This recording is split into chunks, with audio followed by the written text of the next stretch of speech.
Balik lagi sama kita Kuda Ngising. Episode 11 Nah, penutupan seri MotoGP 2024. dan akhirnya dimenangkan oleh Jorge Martinator.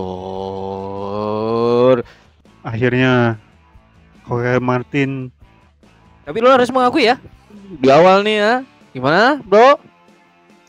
ya karena hasil sudah keluar, gue mau nggak mau mengakui itu. Iya dong, kita sudah prediksi dari jauh-jauh hari, dari 4 tahun yang lalu gitu udah prediksi bakal Jorge Martin yang juara. Ya gue dengan sangat terpaksa mengakui itu. Ya sudah saya bilang, Peko itu nggak ada tai-tainya musim ini. Ya hasil berkata seperti itu ya, gue nggak ada pembelaan sama sekali sih. Karena menurut gue, ya penyakit Peko itu dari tahun lalu, inkonsistensinya dia masih selalu ada gitu di musim ini. Jadi gue sebagai fansnya ya nggak bisa berbuat banyak dan berkata banyak juga. Sebenarnya kalau dibilang nggak konsisten sih, padahal dia cuma 3 kali DNF di race loh. Di race ya, tapi ya kalau di sprint ya sering lah DNF. Tapi kalau di race terbukti hanya 3 kali. Justru itu harusnya menunjukkan konsisten dong. Dan poin pun lebih banyak. Tapi sayangnya Martin lebih superior. Ya juara 11 kali satu musim nggak menjamin bisa juara dunia ternyata. Gue mengaku itu. Kuncinya bukan lebih sering juara satu ya, tapi lebih sering podium, baik di sprint maupun di race. Ya karena ini antara dua Peko dan Martin, menurut gue juara satunya Peko 11 kali itu kalah dengan konsisten podiumnya Martin. Ternyata faktanya seperti itu. Yes, dan itu strategi yang paling bagus menurut gua. Harusnya sih ya, ini bisa jadi pelajaran buat semua pembalap. Nggak apa namanya, nggak tentu kalau lu juara 11 kali pun tidak menjamin gitu, lu bakal jadi juara dunia. Lihatlah Martinator. Ya, fakta menunjukkan itu. Sungguh ironis sih kalau kata Casey Stoner. Juara 11 kali tapi nggak bawa pulang juara dunia tuh seperti sayur tanpa garam dan Lada hitam. lada hitam. Tapi kalau dibahas ke belakang, sebenarnya Peko di seri-seri terakhir ini bisa dibilang dia juara satu terus nih. Nggak sprint, nggak race, ya cuman skip di Malaysia aja ya sprint ya. Sisanya kan tuh satu di Australia sprint satu, tapi di race nya nggak satu sih, 3. Tapi kan maksudnya ada kemajuan lah di seri-seri terakhir ini. Ya itu justru fakta inkonsistennya dia di situ. Kenapa dia telat panas itu di akhir gitu. Sedangkan dia udah tahu histori dia seri akhir seri Asia tuh prestasi dia nggak sebagus itu gitu. Makanya gue mengakui kalau Peko nggak Jordan itu ya karena inkonsistensi dia. Dan dari awal dia selalu bilang kalau dia DNF tuh ya seri masih panjang, masih ada seri-seri selanjutnya. Menurut gue itu awal menurunnya dia. Terlalu santai berarti ya Bung Peko ini. Ya gue akuin itu ya, dia terlalu santai menghadapi kejuaraan musim ini. Tidak seperti sang juara dunia selalu semangat dari awal hingga akhir musim. DNF ya lebih sedikit daripada Peko, dan juara satunya juga udah pasti lebih jarang daripada Peko, tapi bisa mengangkat. Tapi opini gue ya, dengan Martin juara dunia ini, kalau kita ngomongin di luar teknis MotoGP ya, gue sih, opini gue, ini karma untuk Ducati sih. Karena Ducati ini Ducati ini terlalu condong ke Marc Marquez gitu. Yang akhirnya Marquez masuk pabrikan, Martin yang udah setia, tapi nggak diambil gitu. Ya menurut gue, satu sisi gue sebagai fans Peko memang gue menyesal gitu. Tapi satu sisi gue mensyukuri itu gitu. Karena ya rasain nih akibat ulah Ducati ini ya jadi kayak gini, jodohnya hilang. Gimana tuh menurut lo?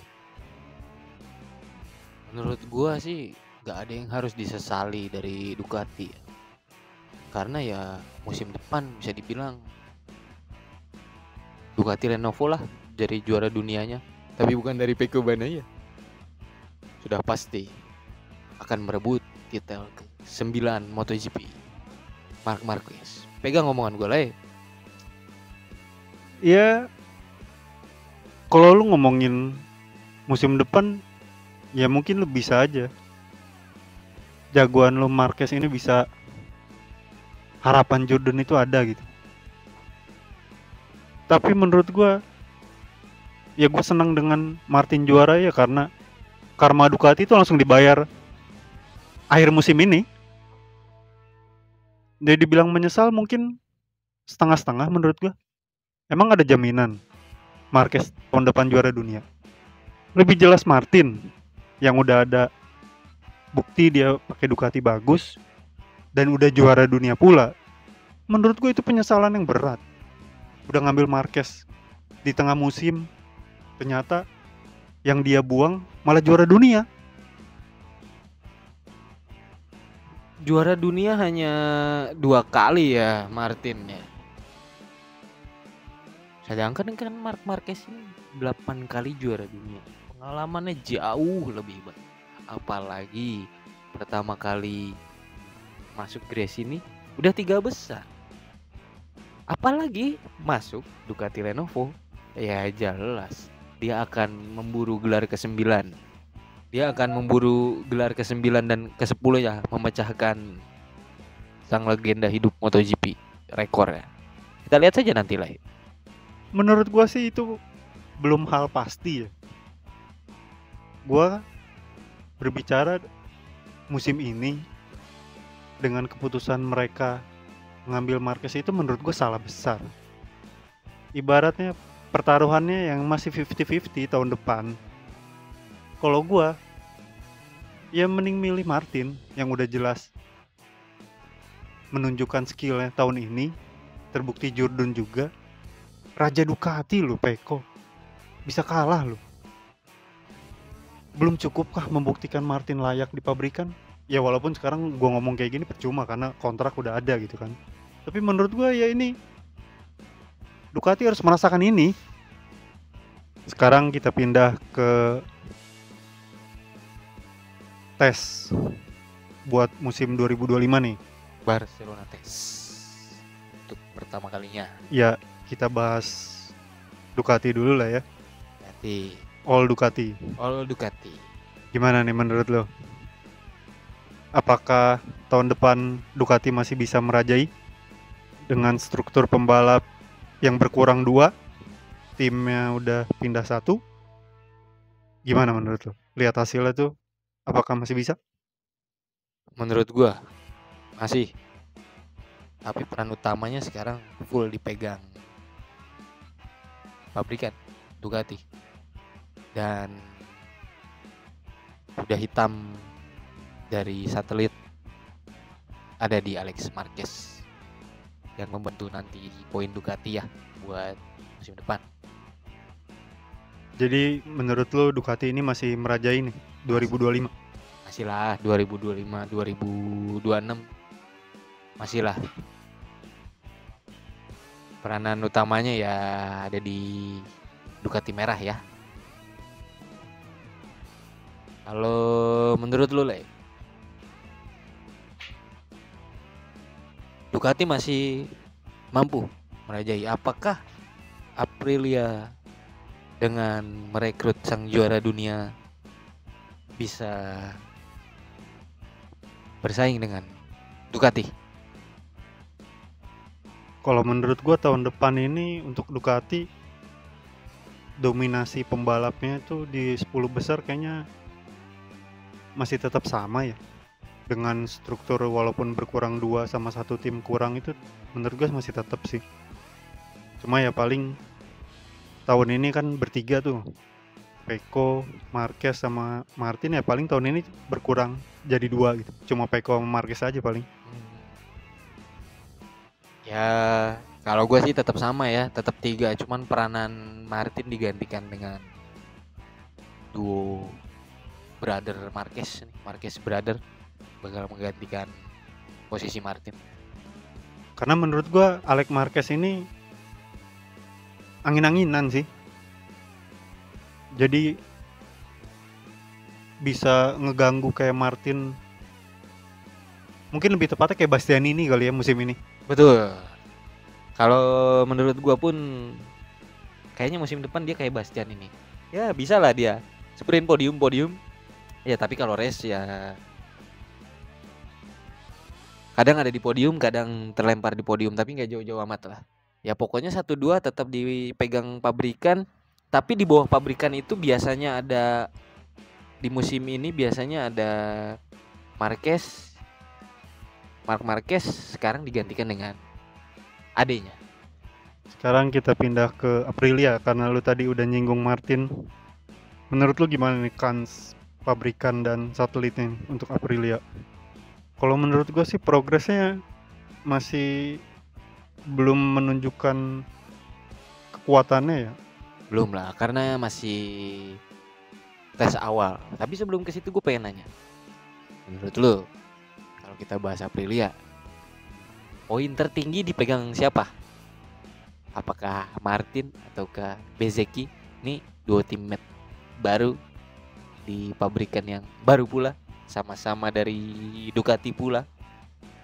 Lu ngomongin semua Aprilia nih. Yes. 4 pembalap ini yang paling tinggi poinnya siapa? Yes, tahun depan siapa? Kalau menurut gua sih Bezzecchi ya. Bezzecchi. Ibaratnya, bukan ibarat ya. Dia ingin menunjukkan skill dia di beda pabrikan dan dia di kelas pabrikan pula. Harusnya sih bisa deh di atas Martin menurut gua. Kalau gue pribadi sih megang tetap Martin ya, tapi paling poinnya beda-beda tipis lah sama Marco Bezzecchi. Sebenarnya kalau antara Martin sama Bezzecchi ini seimbang sih menurut gua. Kalau opini gua, karena skill mereka ini ya sama-sama dari Ducati, tapi Martin lebih jago di Ducati. Justru kelihatan skillnya itu ya nanti nih musim depan di Aprilia baru tuh menurut gua kelihatan skillnya itu siapa. Tapi gua ngejagoinnya sih Bezzecchi.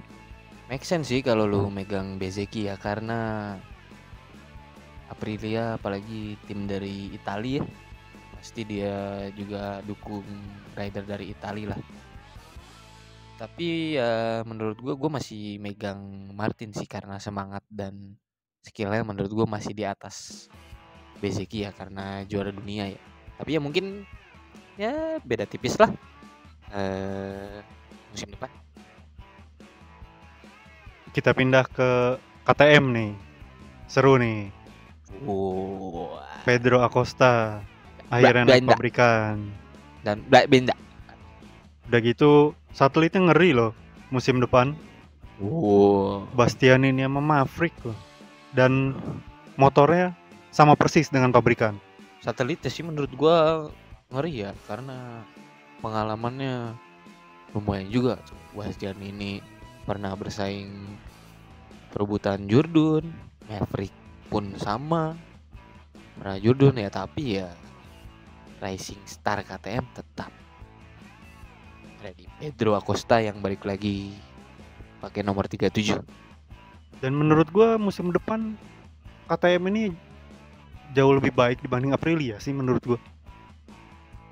Karena struktur pembalapnya nggak banyak berubah, apalagi pabrikannya ya.